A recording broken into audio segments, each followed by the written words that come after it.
வணக்கம்.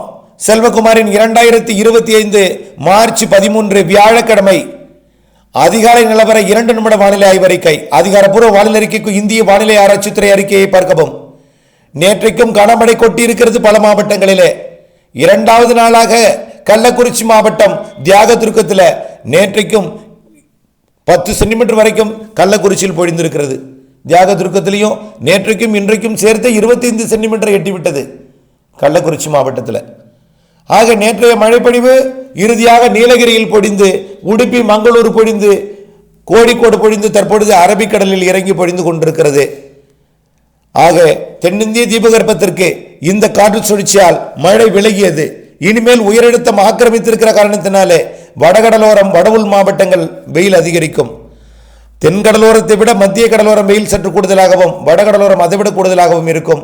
வட உள் மாவட்டங்களில் அதிக வெப்பம் நிலவும். அதுவும் 100 டிகிரி தொட்டு இருக்குமே தவிர 100 டிகிரியை தாண்டாது. பெரும்பாலும் 100 டிகிரிக்கு நெருக்கமாக வரும், 100 டிகிரியை தாண்ட வாய்ப்பில்லை.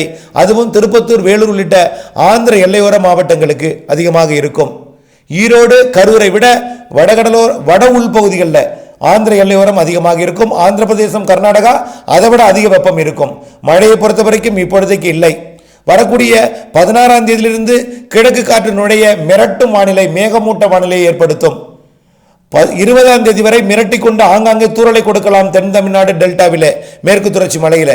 21, 22, 23 தேதிகளிலே புதிய காற்று சுழற்சி தென் மாவட்டங்களுக்கும் டெல்டா மாவட்டங்களுக்கும் தூறல் நனைக்கும் மழை, லேசான மழைப்பொழிவை கொடுக்கலாம். மாத இறுதியிலும் அதேபோல் மிரட்டும் வானிலை தான். ஆக 16ஆம் தேதியிலிருந்து 31ஆம் தேதி வரை மிரட்டி கொண்டிருக்கும் வானிலை. ஏப்ரல், மேல மழை கொடுக்கும். சித்திரையில் நல்ல மழை இருக்கு. விரிவான அறிக்கையை பார்த்து பயன்பெற அன்போடு கேட்டுக்கொள்கிறேன். நன்றி.